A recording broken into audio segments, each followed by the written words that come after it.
Hi Brainies and welcome back to the channel. I hope you guys are doing well and studying properly for your exams. So I am your Brainy mentor and today we'll be doing our chapter number 7 of economics, that is aggregate demand, aggregate supply and related concepts. ठीक है, this is your TR Chen VKORE book. You can consult any book, material same ही मिलेगा. So सबसे पहले aggregate demand होती क्या है. ठीक है, जो भी हमारी इकोनॉमी में गुड्स और सर्विसेज होती हैं उनकी डिमांड को अगर आप ऐड कर दोगे that is your aggregate demand. ठीक है, देखो क्या लिखा गया in the book. See you have two definitions over here. एक यहाँ पर दी है और एक मैंने खुद लिखी है यहाँ पर. You can choose any one. तो क्या लिखा गया है, aggregate demand refers to the demand for all goods and services in the economy. I prefer this definition. अच्छी डेफिनेशन है और थोड़ी लेंथी है. You can get full marks in this. तो क्या लिखा गया है, AD refers to the total value of final goods and services which all sectors of our economy are planning to buy at a given level of income during the period of one accounting year. एक accounting year, एक financial year के अंदर जो भी income होती है उसके according जो भी वो प्लान करते हैं that is called your aggregate demand. ठीक है, अब एग्रीगेट डिमांड और एग्रीगेट एक्सपेंडिचर इज सेम. ठीक है, you can say AD is equal to AE. अब देखो यहाँ पर फिर से AD की डेफिनेशन है, थोड़ी सी ट्रिकी सी है, लाइक मेरे को अपने टाइम में तो लर्न नहीं होती थी. इट्स योर चॉइस आपको कौन सी करनी है. I prefer the previous one only. ठीक है, अब आता है बिहेवियर ऑफ AD. हम AD का कर्व कैसे बनाएंगे और प्रॉपर कैसे देखेंगे. ठीक है, सो हमने Y ले लिया यहाँ पर 0, 20, 40, 60, 80, 100 एंड 120. ठीक है, अब आपने AD लेना. You can take AD as C+I. ठीक है, तो यहाँ पर आपको सिर्फ Y दिया है और AD दिया है. आप Y ले सकते हो, उसके बाद C ले सकते हो, देन I ले सकते हो, देन C और I को ऐड करके आप AD ले सकते हो. Your I is always, you can say I is always constant. I fix ही रहेगा. ठीक है, एंड Y और कंजम्पशन आप देख लेना, यू कैन चूज एनी. ठीक है, सो अब आते हैं, जब हमने ये कर लिया अब आगे क्या बोला गया है. We have some important points over है. देखो, जब भी हमारा इनकम ज़ीरो है, ठीक है, ध्यान से समझना, अगर हमारी इनकम ज़ीरो है तो क्या इसका मतलब ये है कि हम कोई खर्चा नहीं करेंगे. ऐसा नहीं होता ना.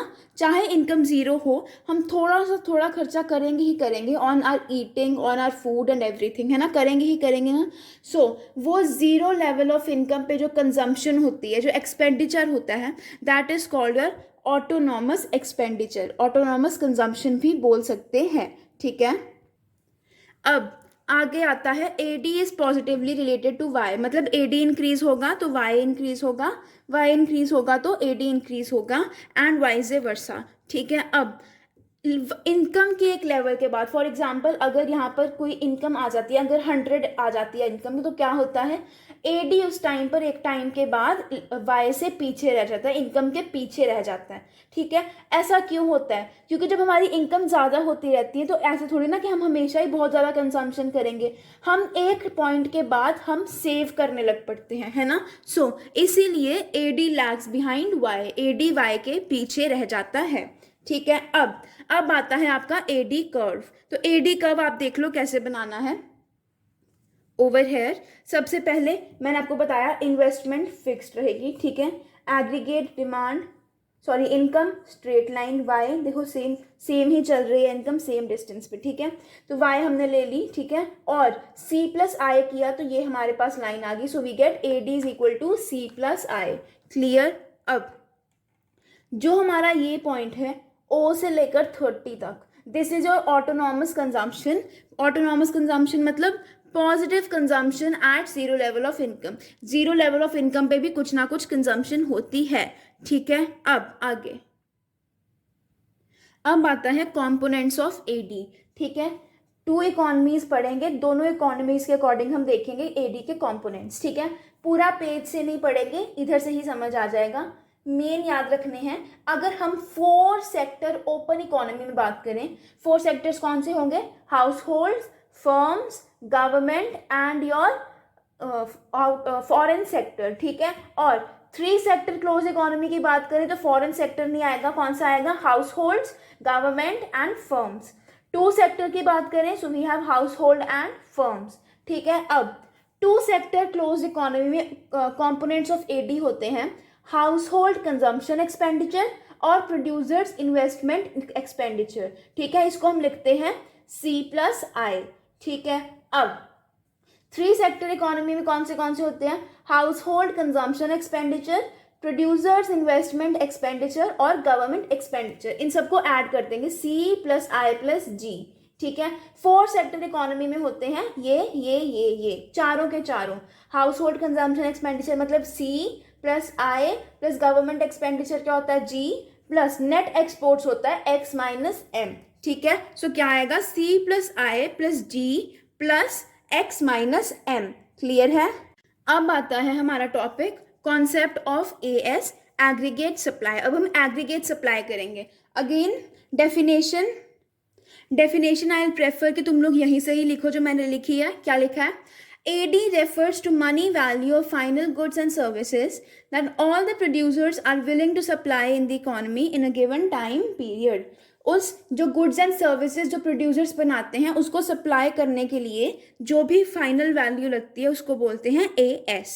ठीक है, अब आगे आता है हमारा AS शेड्यूल। सो AS होता है C+S। You can write it if you want. AS is C+S। ठीक है, बुक में गिवन भी होगा। So you take Y, consumption ले लो, देन सेविंग्स ले लो, और Y मैंने आपको बताया ना AS is equal to C+S। Y भी C+S ही होता है ना। सो हम क्या बोलेंगे? Y is equal to AS। ठीक है, सो सेम आ जाएगी। ठीक है, यहाँ पर और यहाँ पर वैल्यू सेम होंगी। सो अगर हम प्लॉट करेंगे AS कर्व लेंगे तो एक स्ट्रेट लाइन आएगी एट 45 डिग्री। ठीक है, अब हमने ये 45 डिग्री की ही क्यों ली है? This is on the assumption that there is excess capacity in the economy, इसलिए हमने 45 डिग्री की ही लाइन ली है। और because of this excess capacity in the economy AD rises proportionately to AS। मतलब कि जिस तरह से AD राइज होगा उसी तरह से AS राइज होगा। ठीक है, ओके। सो कंजम्पशन फंक्शन की सबसे पहले definition, the functional relationship between C and Y is called consumption function. मतलब कि कंजम्पशन और इनकम के बीच में जो रिलेशनशिप है उसको हम बोलते हैं कंजम्पशन फंक्शन। ठीक है, अब कैसे रिलेशनशिप है? पॉजिटिव रिलेशनशिप है। ठीक है, कंजम्पशन इंक्रीज मतलब इनकम इंक्रीज होगी तो कंजम्पशन इंक्रीज होगी, इनकम डिक्रीज होगी तो कंजम्पशन भी डिक्रीज होगी। ठीक है, अब the entire increase in Y during a particular period is not covered into C. Something is saved also. सारी हमारी इनकम है वो हम कंज्यूम ही नहीं करते थे, थोड़ी सी सेव भी करते हैं। ठीक है, so that the rate at which C increases often lags behind the rate at which Y increases। मतलब एक टाइम ऐसा आता है कि Y ज़्यादा इंक्रीज होता है और जो C है वो कम इंक्रीज होता है। ठीक है, अब आता है इसका डायग्राम। सो डायग्राम में क्या करना है? आपको पहले Y का इनकम का ग्राफ बनाना है, that is a straight line. ठीक है, एंड कंजम्पशन बनानी है जो कि यहाँ से स्टार्ट किया हमने 20 से, क्योंकि हमें पता है कि कंजम्पशन इज नेवर जीरो। ठीक है, बिकॉज हमको कोई ना कोई खर्चा करना ही पड़ता है।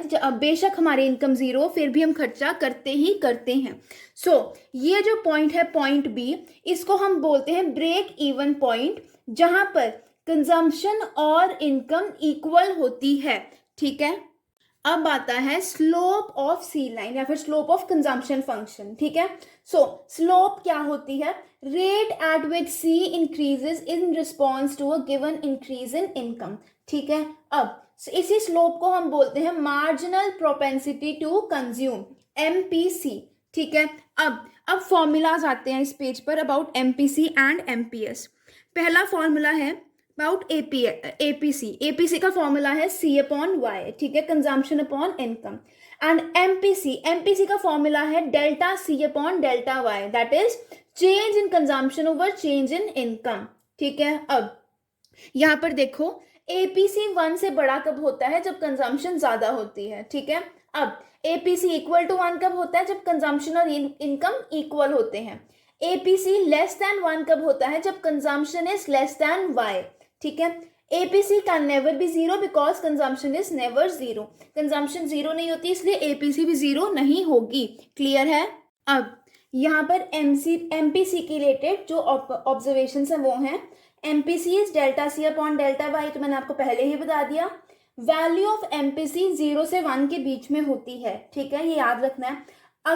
अगर हम सारी इनकम को खर्च कर देते हैं, ठीक है, तो क्या होता है, डेल्टा सी और डेल्टा वाई बराबर आ जाएगा, है ना।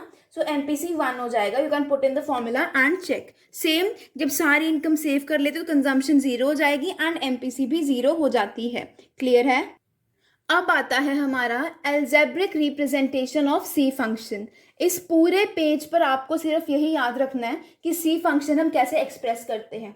सी इज इक्वल टू, ये जो साइन है this is of autonomous consumption, ठीक है। तो C is equal to autonomous consumption plus B Y. B यहाँ पर है एमपीसी और वाई तो आपको पता ही है इनकम, ठीक है। सो ये फॉर्मूला आपको याद रखना है, ये आगे के चैप्टर्स में भी काम आएगा। Now we have our saving function. ये क्या होता है, relationship between saving and income, इसको ही बोलते हैं हम सेविंग फंक्शन। तो क्या बोला गया है, लुक एट दिस पेज। बोला गया है कि saving increases as Y increases and saving always remains lower than Y. Saving कभी ज़्यादा नहीं हो सकती वाई से, ठीक है। अब ये हमने सेविंग का कर्व बना लिया जो नेगेटिव से स्टार्ट होता है and it moves to the positive, ठीक है। ये था हमारा ब्रेक इवन पॉइंट, ठीक है। अब ऑब्जर्वेशंस में देखो क्या लिखा गया है, एक मिनट। अब ठीक है, सो ऑब्जर्वेशंस में लिखा है saving curve shoots from the negative Y axis. देखो वाई एक्सिस से स्टार्ट हो रहा है, नेगेटिव से, है ना। Because S is negative when consumption is greater than income. जब इनकम हमारी 0 होती है तो ऑटोनॉमस कंजम्पशन होती है ना।